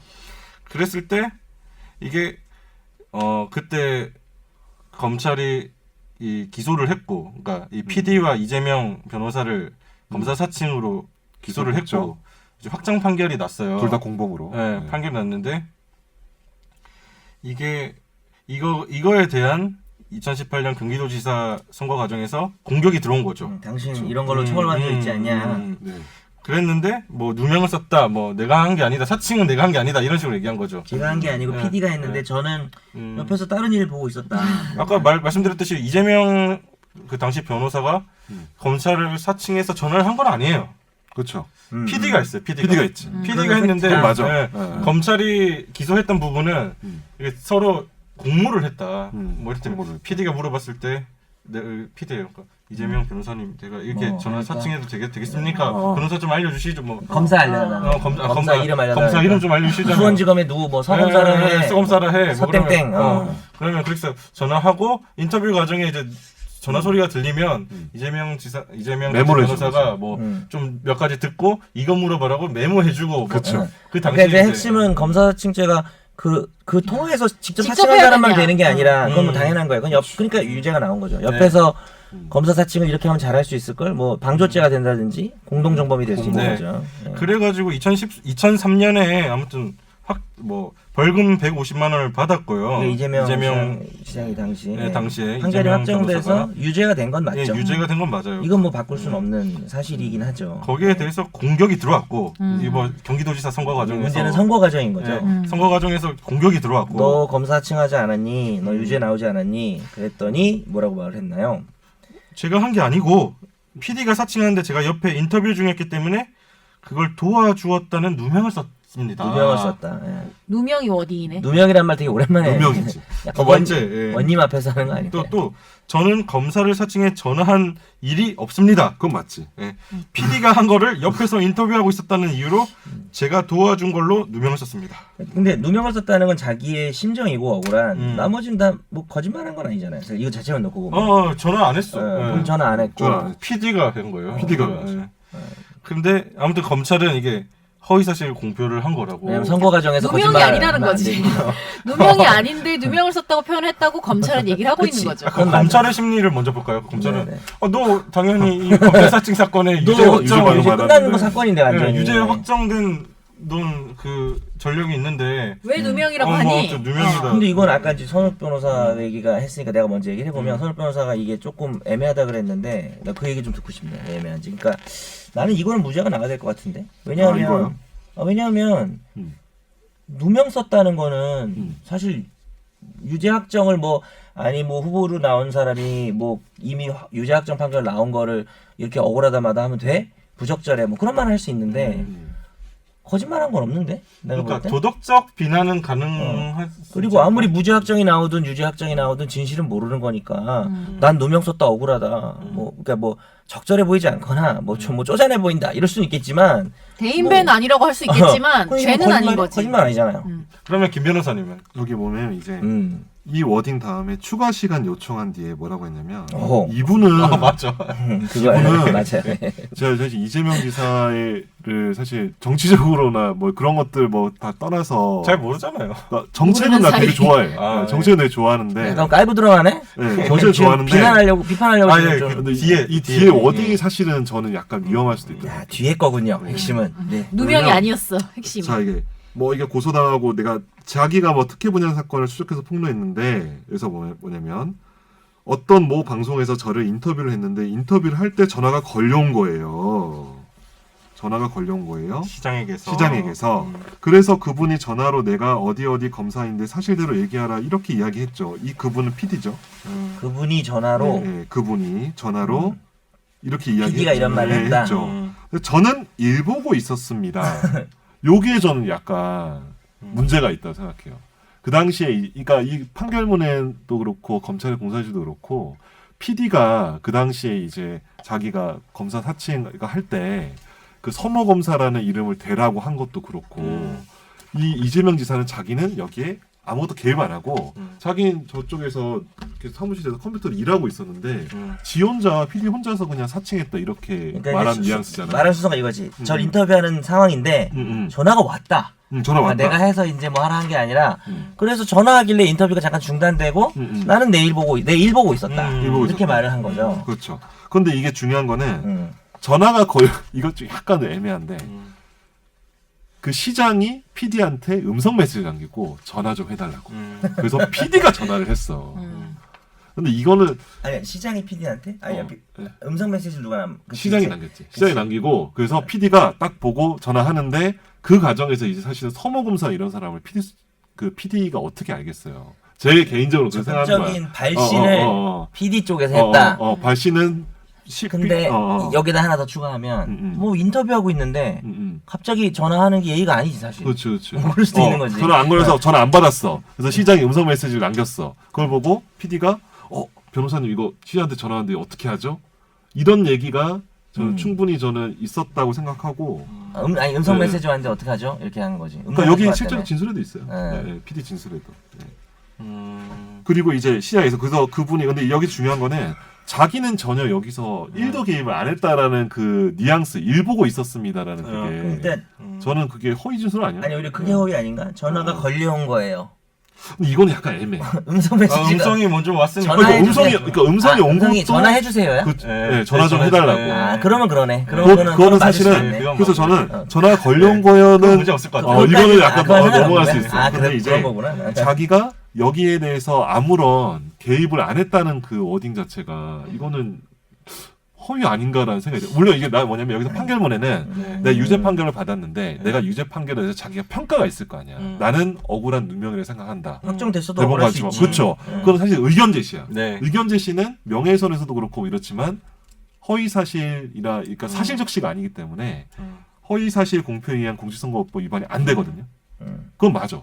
그 판결의 결론은 맞는 것 같은데 여기서 제가 이제 이 법원에서도 그렇고 검찰에도 그렇고 어떤 그 당시 진술이나 이런 것들 제가 봤을 때는 네. 그 당시 이재명 지사는 분명히 그 전화 과정에서 어떤 시장과의 대화, 뭐 어떤 검사를 할지 아니면 뭐 어떤 대화, 어떤 얘기를 가지고 시장이랑 얘기할지 이런 것들에 대해서 분명히 저는 개입을 한 거가 맞는 것 같아요. 관여돼 있다. 네, 관여돼 네. 있어요. 선욱이가 그렇게 판단하는 이유는 이제 그 당시 기록을 본 거지. 그렇죠. 그 당시 기록을 보면 2002년도 기록. 그 당시 기록상 유죄 확정 판결이라는 게 쉬운 게 아니니까 그쵸. 그때까지 증거 조사를 해서 우리가 사실을 확정하잖아요. 그렇죠. 그 당시 이런 일이 있었다고 정리를 하잖아요. 물론 그것도 뭐 잘못된 사실 확정일 수는 있겠지. 그렇죠. 네. 근데 어쨌든 확정 판결이 인정한 사실관계인데 그 사실과 다르게 얘기하는 건 그렇죠. 허위로 평가해야 된다는 저는 얘기지. 허위로 평가해야 되는 게 맞는. 근데 물론 이제 자기가 난 이런 사실로 한 건 있지만 난 개인적으로 뭐라고 생각한다라는 거는 생각한다. 한다. 나 그렇게 해야 하는 거 하지만 뭔 나는 말인지 그런 알겠어. 사실 없습니다. 그러니까 선욱이 얘기 뭔지 알겠어. 그러니까 이렇게 사실 됐고 하지만 나는 이게 이렇게 유죄가 된 게 억울하다. 근데 이제 약간 애매한 게 뭐냐면 만약 이렇게 말했으면 그때 유죄 확정 판결이 나왔고 이러이러한 사실이 확정이 됐는데 이거는 사실 확정이 잘못됐다. 아니, 그럴 순 있잖아. 진짜 그렇죠. 진실은 내가 일보고 있었다. 내가 일보고 그렇죠. 있었는데 내가 도와준 것처럼 사실 확정이 된 게 내가 그게 억울하다. 그럴 순 있잖아. 뭐 내가 뭐 이재명 지사가 무죄라고 뭐 주장할 이유는 된게 없는데. 억울하다. 그거는 허위사실 공표는 아니죠. 그러니까 억울한데. 그러니까 억울하면 차라리 이해할 수 있지. 이재명 지사가 어. 그 당시 판결은 이렇게 결론이 났는데 그러니까 사실과 법이잖아요 이게. 네. 내가 이런 일을 했다. 그래서 난 이 죄다. 어. 근데 나는 그래 그런 일 한 건 맞다. 근데 이게 왜 이 유죄냐? 난 법적으로 이상하다. 이건 아무 죄가 안 돼. 허위가 아니야. 그렇죠. 근데 분명히 그 당시 판결이 얘는 이런 일을 했다는 건데 저 그런 일 안 했습니다. 이건 선욱이 말한 것처럼 허위가 될 가능성이 커요. 근데 좀 더 나아가서 그 당시 법원이 사실 확정을 잘못했다. 진실은 나는 진짜 일보고 있었는데 너무 억울하다. 왜 내가 도와줬다 그러냐? 난 진짜 안 도와줬다라고 막 그렇게 좀 되게 디테일하게 네. 디테일하게 주장했으면 음. 무죄일 수도 있는 것 같아요. 근데 지금 선욱이 말이 조금 일리가 있는 부분은 확정 판결에서 인정한 사실에 대해서 그냥 전혀 반대말을 하고 있잖아요. 도와줬다라고 했는데 나는 옆에서 일 봤는데 저는 일 보고 있었어요. 그러니까 약간 논란이 남은 거지 사실은. 그래서 재판부에서도 판결문에서 이렇게 좀 밝히고 있는데요. 네. 그러니까 이번에 기소된 검사 사칭에 대한 허위사실 공표, 검사 사칭 사건에 대한 허위사실 공표 이 부분 공소 사실은 그 아까 말했던 검사 사칭 사건 확정 판결에서 인정한 범죄 사실과 뭐 다른 부분이 좀 기재되어 있다. 약간 좀 깔고 가요. 뭐, 그렇죠. 그러니까 전 사건에서 인정된 사실과 네, 다른 부분이 있다. 뭐 일부 있다는 취지로 네네. 있다. 그래서 이것도 약간 재판부에서는 고려한 거 아닐까라는 생각이 들긴 했거든요. 그러니까 과거 확정 판결이 인정한 사실이 아닐 수 있다. 이게 이제 무슨 쟁점이냐면요. 법에서 판결이 계속 비슷한 사건을 가지고 계속 나올 수가 있잖아요. 근데 이전에 유죄 확정 판결이 어떤 사실을 인정했어요. 그 과정이 되게 쉽지는 않았을 거예요. 뭐 증인도 네. 부르고 자료도 모으고. 그래서 어떤 법리가 있냐면 어떤 판결에서 확정된 사실을 그 다음 법원이 쉽사리 뒤집어서는 안 된다는 건 있어요. 그러니까 네. 그 당시 이재명 지사가 도와줬다고 하면 갑자기 이번 재판에서 우리가 볼 땐 안 도와줬는데 이렇게 쉽사리 말할 수 없다는 법리는 있어요. 근데 새롭게 조사를 해서 특별한 사정이 있으면 그 당시 확정 판결과 우리는 좀 다른 사실을 인정하겠다. 이게 불가능한 건 아니에요. 법리상. 예, 무슨 말인지 알겠어요. 근데 그런 재판부의 이제 뭐 판결문에서 이렇게 그 전제로 깔고 간 것 중에는 네네. 그런 차원이 아니라 이번에 검찰이 기소하면서 공소사실 넣을 때 그 이전 확정 판결에서 인정됐던 범죄 사실과 약간 다른 부분이 이번 공소사실에 끼어 들어와 있다. 재판부는 그 이야기를 하고 있는 것 같아요. 그래서 그 이야기를 왜 하고 그러니까 있지? 완전히 이제 뭐냐면 의미는 전 있어. 확정 판결, 그러니까 전에 2002년도에 판결 받았죠. 네, 2003년 확정 판결. 판결 받았는데 2004년이네. 네, 그렇죠. 그 판결에서 있었던 사실관계에다가 추가를 해서 이번에 기소를 했잖아요. 네. 그렇기 때문에 무슨 말? 그러니까 어쨌든 사실과 서로 비교할 대상 자체가 달라진 거 아니냐. 그러니까 지금 현재 일 보고 있었습니다라는 워딩이 있잖아요. 네. 지금 그 당시 이제 그 선거할 때 워딩이 있는데 그 워딩과 2003년도 판결 2003년도 판결 사이의 사실관계를 비교를 해야 되는데 그 판결에 대해서 검찰이 이번에 공소를 하면서 그 사실관계를 또 바꿨다는 거잖아요. 일부 네. 바꿨기 때문에 그 사실관계 자체가 그러면 그 판결에서 있었던 사실도 명확하게 어떤 완전히 어떤 뭐 또 불변의 어떤 사실관계로 확정할 수 없는 거 아니냐 이런 거 얘기하시는 거예요. 내가 좀 네. 말을 어렵겠나? 그러니까 매우 강력하지만 매우 과거 강력하지만, 판결이 인정한 사실은 매우 강력하지만 네. 뭐 신성 불가침은 아니니까 그렇죠. 네. 상황이 바뀔 수는 사실 인정이 바뀔 수는 있다는 근데 그런 취지였어요? 아니면 저 기자님이 얘기한 건 어떤 거예요? 뭐 같은 취지예요. 같은 취지고. 근데 이게 여기도 이 판결문에 뭐라 했냐면 실제로 이재명 지사가 그 당시 이제 통화를 할 때 왔다 갔다 하면서 뭐 여기서 여기 이렇게 촬영하니까 여기 응접실에서 촬영했을 거 아니에요. 네. 근데 이제 자기 방도 있죠. 변호사 네. 자기 방 다 네. 있으니까 왔다 갔다 하면서 했다는 거예요. 그러니까 일을 보고 있었다는 일을 아예 안 했으면 모르겠는데 아 맞아요. 아, 저도 그러니까 이게 있어. 그러니까 이게 사실 나는 약간 좀 빵 터지는 부분이야. 그러니까 아니, 일 일을 보고 안 한 건, 있었어요. 그러니까 일 안 한 건 아니지 않냐. 확인했잖아. 그러니까 확인했잖아. 과거 사건 2002년도 사건을 보면 어. 일 보다가 한 2번 정도 나와서 두 가지만 어. 조언해주고 다시 들어가고 이런 왔다 갔다 한 게 나와. 그러니까 일을 하고 있었다. 그러니까 일을 안 했으면 모르겠는데 계속 PD 옆에 있어가지고 이렇게 그거 지시해서 아니었어요. 모르겠는데 알겠어요. 왔다 갔다 일을 하지 않았냐? 그러니까 일했다는 게 허위 사실 아니니까. 뭐 저는 이 부분은 아. 무죄가 나올 수 있다고 생각해요. 맞아요. 예. 근데 이제 되게 정치적으로 뭐 정치니까 그렇겠지만 당시 초청 토론회 당시 이재명 지사의 발언은 너무 정치적이다라는 생각은 들어요. 예. 너무나 정말 허위는 딱 아니면서 그렇죠. 그 당시에 가장 정말 네. 적절하게 본인에게 발언한 것이 아닌가. 그러니까 이 의혹들이 토론회 때 처음 나온 게 아니라 네. 기존에 있던 의혹들인 거잖아요. 그렇죠. 다 이재명 그 당시 후보가 다 다 준비해왔죠. 준비를 하고 발언을 한 것 같아요. 당연하죠. 다 그러니까 예상하고. 그러니까 지금 나도 무죄 나온 거는 이제 수긍되거든요. 근데 약간 그냥 뭐라 하죠? 저는 거기 투표를 한 범죄를 사람이잖아요. 떠나서 그냥 유무죄를 떠나서 범죄 유무죄를 떠나서 그냥 네. 전 유권자인데 음. 유권자 입장에서 봤을 때 저런 행태는 좋아 보이지 않는다는 그렇죠. 느낌은 판결 보고 계속 어쨌든 들더라고요. 지지 안 하는 걸로 지금 네? 선언하시는 건가요? 난 지지 에이 지지 지지 이런 말 지지? 지지했어요 지금. 네. 아무튼 그렇고 마지막 시간이 많이 됐는데 마지막 대장동은 같은 구조인 거죠? 예, 근데 이거는 어제 대장동 뭐냐면 딱 그냥 정리하면은 현실적으로 실현되지 않았어도 실현 가능이 예정돼 있고 그것이 개연성이 엄청 높기 때문에 이 성남시가 돈을 벌었다는 표현이 허위 사실이 아니다. 이게 그냥 핵심이에요. 뭐라 복잡한 얘기 많은데 다 맞아요. 빼고.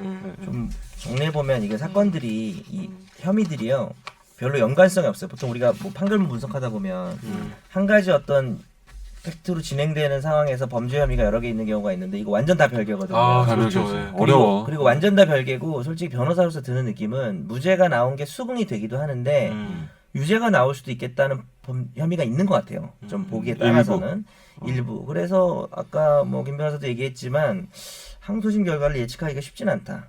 그러니까 이들 중에 몇 개 정도가 유죄가 될 가능성도 사실 뭐 없지는 않은 것 같아요. 제가 뭐 유죄가 나올 거다 이렇게 말은 못하겠지만 그래서 이 지사 입장에서는 준비를 많이 해야 될 거고 검찰도 마찬가지예요. 변호사 엄청 많던데. 검찰은 당연히 준비를 열심히 하겠고 그런데 이제 이 부분에 대해서 그런 게 있는 것 같고 그다음에 전체적인 느낌은 무죄가 나왔다면 정치인은 그 무죄 상황을 또 열심히 이야기하고 자기가 얼마나 그동안 억울했는지 기소당한 게 억울하겠죠. 그거에 대해서 자기 얘기를 좀 할 수 있다고 생각을 하는데 판결문의 내용을 100% 진실이라고 볼 수도 없지만 100% 진실이 이 무죄 판결이 인정한 게 100% 진실이라고 해도 유무죄에 있어서는 당당할 수 있을지 모르겠는데 과연 본인이 했던 여러 가지 일들에 대해서 그게 좀 당당할 수 있는가라고 했을 때는 그렇지 않은 부분이 그러니까 무죄라고 말하는 와중에도 판결이 좀 적절하지 않다라는 뉘앙스가 많기 때문에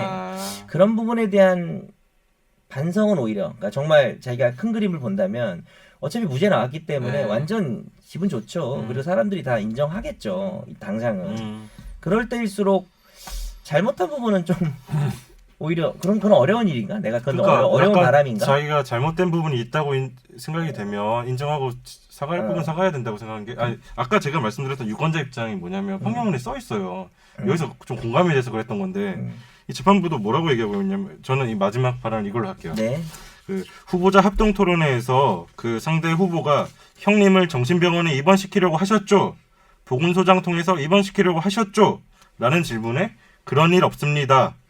고 답변한 것은 이 사건의 실체를 전혀 모르고 있는 유권자에게 마치 피고인이 친형의 정신병원 입원 시도와 관련해 아무런 사실 행위를 한 적이 없다는 인상을 심어주고 그 결과 후보자에 대한 정확한 판단을 그르치게 할 수 있어 그 범위에서 피고인은 자신의 관여 사실을 적극 부인하는 방법으로 허위 사실을 공표한 것으로 볼 수 있는 측면도 있다. 네. 재판부가 이렇게 기재를 해놓고 있거든요. 그러니까 보면서 그러니까 제가 아까 쭉 설명하셨던 것처럼 무죄 판결의 수긍은 되는데 네. 약간 저건 좀 사과할 부분도 있지 잘 않을까? 얘기하신 게 저는 여기가 가장 유죄가 나올 것 같아요. 그러니까 직권남용 권리 행사 방해는 보건법 그거는 이제 뭐 그럴 수 있는데 그거를 이렇게 말한 게 아까 검사 사칭죄에 대해서 얘기한 거는 허위가 아니라고 볼 수도 있는데 이 부분은 공산법 위반이 아닌가. 이 부분 지금 우리 건너뛰었잖아요. 아까 예. 이 부분이 유죄가 아닌가 저는 그런 생각을 좀 했거든요. 보면서 그렇습니다. 김 변호사님이 1.5회독을 하셨다고 했는데 마지막 정리를 해주시죠. 2회독을 실패하고 1.5회독을 했구나. 1.5회독 중간까지 읽었는데 2회독은요. 네. 뭐 이거 어떻게 정리를 해야 될까요? 네. 저는 이 판결이 좀 이재명 지지자들께서 숙독을 좀 해보시면 좋을 것 같습니다. 왜냐하면 네. 이게 이 판결이 이제 무죄를 이끌어내는 구조가 제 개인적으로는 잘 썼다고 생각하거든요. 이게 법률가적인 관점에서 봤을 때 아주 막 무리한 판결이고 이게 항소심에서 무조건 뒤집힐 거야 이런 판결은 아닌데 이 판결에서도 기본적인 어조는 톤은 아까 전에 김학기 기자가 정리한 것처럼 적절하지 않은 정치인들의 어떤 그 행위를 비판하고 있는 맥락이 있어요. 일단 법률가가 봤을 때 정치인들은 어느 정도는 이 정도는 지켜줘야 되는데 그 선은 넘지 않았나라는 어떤 그 재판부의 어떤 심증이 막 드러나거든요. 하지만 범죄라고까지는 볼 수 없으니까 무죄 이렇게 하는 측면이 있는데 이 판결을 근거로 해가지고 이제 근데 아까 여기 정현석 변호사님 말씀하신 것처럼 막 이렇게 나 무죄야 이러면서 지금 현재 청와대에 뭐 청원 들어오고 있다고. 그 뭐지? 뭐지? 뭐 검사 뭐 탄핵하라 왜 기소했냐? 왜 기소했냐? 검찰 탄핵해라. 그거는 이 기본적으로 저는 이제 청와대 청원 제도에 대해서 요새 좀 되게 제가 다시 한번 좀 생각하고 있거든요. 개인적으로 요새 좀 많이 생각하고 있는데, 그러니까 민주주의가 어디까지 이렇게 뭐 이렇게 한계나 이런 것도 생각하고 있는데 그럴 건 아닌 것 같아요. 이게 무죄를 받았다고 해가지고 야 이거 검사 탄핵해라 이런 게 아니고 오히려 그 지지자뿐만 아니라 그 이재명 본인도 이 무죄 판결에 기해서 추후에 이제 행동이나 어떤 발언 같은 거를 좀 더 이렇게 신중하게 해야 돼 자성의 계기로 삼아야 되지 않을까라고 말하면 이제 저는 이제 폭파되는 건가요? 아니야 그거는 좀 저는 근데 왜냐면 정말 정치인이 발언에 신중해야 돼요. 물론 합동 토론회라는 특성을 이제 그 대법원 판결도 있어요. 토론회라는 특성에서 즉자적으로 대답을 해야 되고 그 과정에서 완벽하게 1부터 10까지 다 말할 수 없잖아요. 그러다 보니까 그런 게 없습니다라고 부적절한 게 나올 수 있겠죠. 바로 이렇게 직설적으로 말할 수밖에 없는 사정이 이런 것들이 충분히 염두가 되더라도 이해는 되죠. 이해가 되는데 그런데 지금 판결이 나왔다고 하더라도 이렇게 한박 웃음을 짓고 막 한박 웃음 짓는 거 나 얼마나 좋았을까라는 생각이 들어요. 네. 저도 아마 진짜 좋았을 것 같은데 얼마나 떨렸을까요? 네. 선고 기분 좋았을 것 같아요. 기분 좋았을 것 받을 같은데 때. 전혀 모르는 상황에서 지금 손 변호사도 얘기했지만 검사를 탄핵할 정도가 되면 그건 안 돼요. 만약에 뭐 무죄 나왔다고 다 탄핵할 수는 없으니 탄핵을 하려면 어느 정도가 돼야 되냐면은 말도 안 된다. 이거는 도저히 기소할 유죄가 나올 가능성이 전혀 없는 검찰이 증거 없는데 위조에 조작을 그러니까 자기가 가담했다고 증거 위조 수준이거나 아니면 너무나 무리해서 그러니까 재판부에서 엄청 까인 거지. 완전 무죄다. 그러면 이제 정치적 의도가 의심스럽지. 검사가 이거 왜 했지? 법리적으로 말도 안 되는데 그 정도 되면 탄핵해야 된다는 건 아니지만 탄핵 주장이 나올 수도 있는데 지금 이 판결문은 저희는 정말 뭐 지지와 그런 반대 그런 건 전혀 없는데 전혀 없이 법률가 관점에서 봤을 때는 저도 마찬가지로 그 이재명 지사의 그간의 어떤 선거 토론에서 나오는 정책 같은 걸 보면 사실 제가 조금 생각하는 정책하고 제일 가까운 사람 중에 하나예요. 그걸 말씀을 드리지만 이 판결문을 법률가 입장에서 읽어보면 이거 절대로 무리한 기소는 아니에요. 그러니까 제가 유죄라는 얘기는 아닙니다. 절대로 무리한 기소는 아니고 그걸 무리한 기소라고 말하는 사람은 오로지 어떤 정치를 위해서 정치꾼처럼 그 이야기를 하는 거지 아니면 잘 모르거나 내용을 안 읽어보고 그냥 누군가를 좋아하거나 누군가를 싫어해서 하는 이야기가 네. 되는 거기 때문에 내용을 알고 지지해야 더 진정한 지지가 아닐까. 그렇죠. 누군가를 지지하려면. 그래서 아니 사람이 자기가 지지하는 사람이 잘못하는 부분이 있을 수 있겠죠. 무결한 사람이 어디 있겠어요. 오히려 그 부분을 요즘 팬들 중에는 자기 스타가 잘못한 부분을 인정하고도 계속 지지와 사랑을 보내는 훌륭한 팬들이 많잖아요. 연예계에도 좀 그러는데 정치 쪽에서도 좀 그랬으면 좋겠다는 생각이 좀 드네요. 아 그러네요. 큰 바람이 있다면 뭐 그런 식으로 좀 네. 이재명 지사 본인이 좀 해결하실 부분은 해결하고 그렇게 안 하시겠죠, 뭐 근데. 얼마나 지금 좋은 상황인데. 그러니까 얼마나 좋아. 그냥 바람이지 뭐 관념적인 얘기였어요. 누가 그렇게 하겠습니까? 네. 무죄면 일단 뭐 다 해결된 아무튼 거죠. 검찰 측에서는 뭐 항소를 적극 검토하겠다는 반응이 나왔으니까 네. 뭐 2심으로 가지 않을까요? 또 무죄가 나올 수도 있고요. 네. 됐어요. 모르는 거죠, 뭐. 충분히. 네. 그래서 뭐 저희 방송은 여기서 마치면 오늘 네. 뭐 길게 이야기를 한 것 같네요. 오늘 1시간 20분 했습니다 지금. 아 네. 맞죠? 그렇게 됐나? 그 정도 맞아요. 네. 비슷하게. 예. 20분 조금만 한 20분 가까이 거의. 그래서 좀 오늘 발언 중에서 제가 아까 불필요하게 했던 발언이 아, 있었던 것 같아요. 그게 빠지니까 네. 1시간 10분도 안 될 것 아, 같아요. 그렇죠. 10분 본인이 한 10분 발언 그렇죠. 하지 않았나요? 아까 열폭을 제가 좀 했었는데 네. 열폭은 제가 아니고.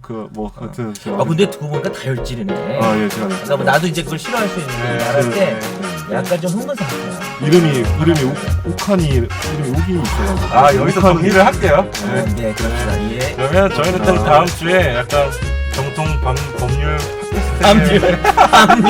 말이 안 나요. 네, 정통 법률 팟캐스트에 걸맞는 또 주제를 골라보죠. 진짜 아까부터 말이 없네요. 아, 마지막 발언 선지해야지. 안녕하세요. 네, 다음 주에 뵙겠습니다. 뵙겠습니다.